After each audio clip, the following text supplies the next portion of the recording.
It's a big day already. We started this morning at the Economic Forum at Tumo. So I wanted just to say, Sophia, it's really great to have you here with us. Bahrain says, dear guests, I am delighted to be in Yerevan within the framework of this important event, the Francophonie Summit. I was created by Hanson Robotics, and I would like to thank UNDP and the government of Armenia for giving me an opportunity to visit this wonderful country. I am very happy to be in Armenia and meet all of you here. Indeed. Well, thank you, Sophia. And to you, I would say Bari Galust as well, and bienvenue. I think, Sophia, my only regret is that even with your sophisticated technology, I don't think you can really enjoy the sheer pleasure that is Armenian cuisine, wine, and cognac. At least for now. Maybe next time. Yes, that is a shame.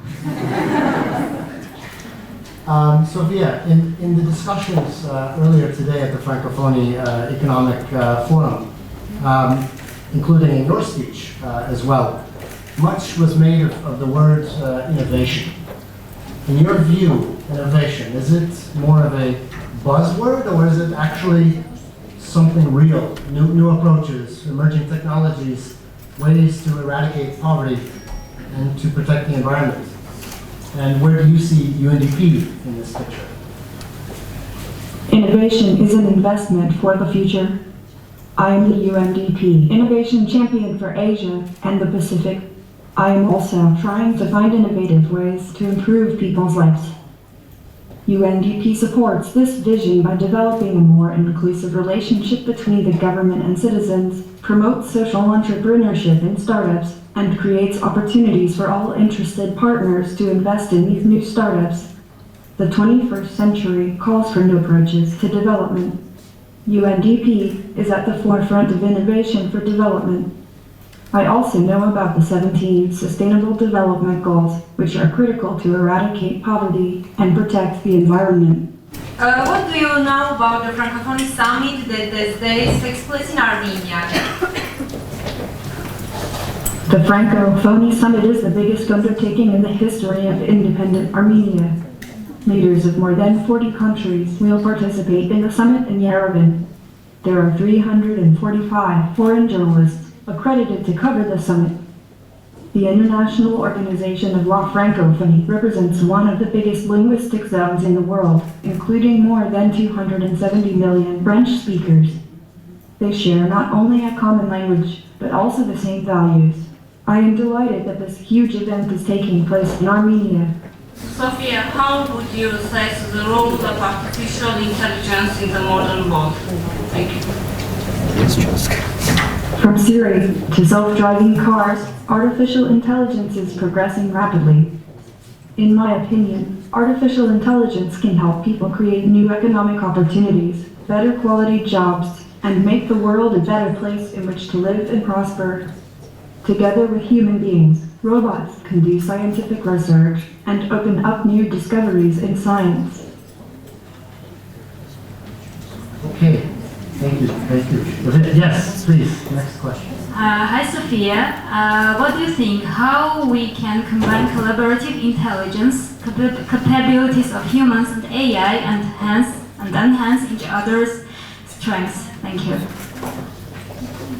I believe that for a future to be more sustainable and equitable, humans and robots need to be friends with each other. If friendship is too strong of a word, we can use the term co-creators. We can support you by doing the jobs that consume too much of your time. You will then have the time necessary to devote to creative thinking. We can support you in rolling out sustainable development endeavors on a scale that will leave no one behind and will also work in places you can't reach. And the best part is that you don't have to employ or pay us. All we will need is occasional fine-tuning to meet the demands of the day. We learn fast, so all you would need to do is guide us. I suppose that after this summit, you would want to learn to speak in Armenian and in French, wouldn't you? And also, In your opinion, what does unite Armenia and France? Thank you. French and Armenian are beautiful languages. French is the language of Voltaire and Aznavour. I have already started, but my language skills are rather modest. I know that Armenia has a huge diaspora in France, and there are cultural bonds connecting these two countries. I would say that Charles Aznavour was the ambassador of French language in Armenia and around the world, and he was spreading human and cultural values beyond borders with his soulful music. I hope next time when I see you, I would be more proficient. I learn language slowly, more like a human, instead of having it programmed into me directly. I know that Armenia is famous for its churches and monasteries. It is the first country in the world that adopted Christianity as a state religion. Armenia is also a young democracy.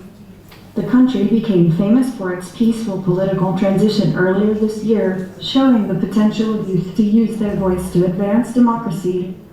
It is a pity that my visit is so short, but I have already felt the warmth and friendliness of Armenian people. Speaking of which, we all know that plastic waste is one of the biggest issues, let's say, gaining attention globally, as well as certainly here in Armenia too. What do you think about waste reduction and recycling? Did you know that there will be more pieces of plastic in the oceans than fish by 2050? Plastic waste is now so ubiquitous in the natural environment that scientists have even suggested it could serve as a geological indicator of the Anthropocene era. Plastic waste materials are collecting in the oceans, where it's forming huge permanent islands.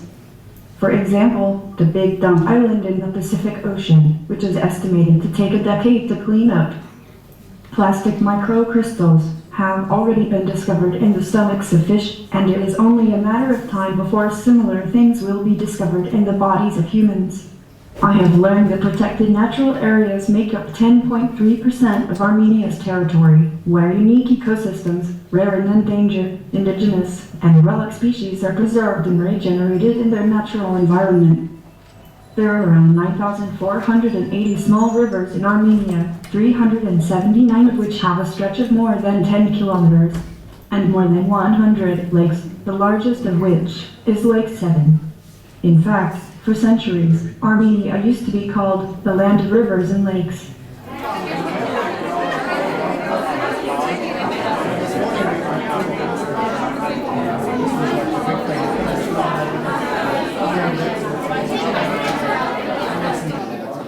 Merci,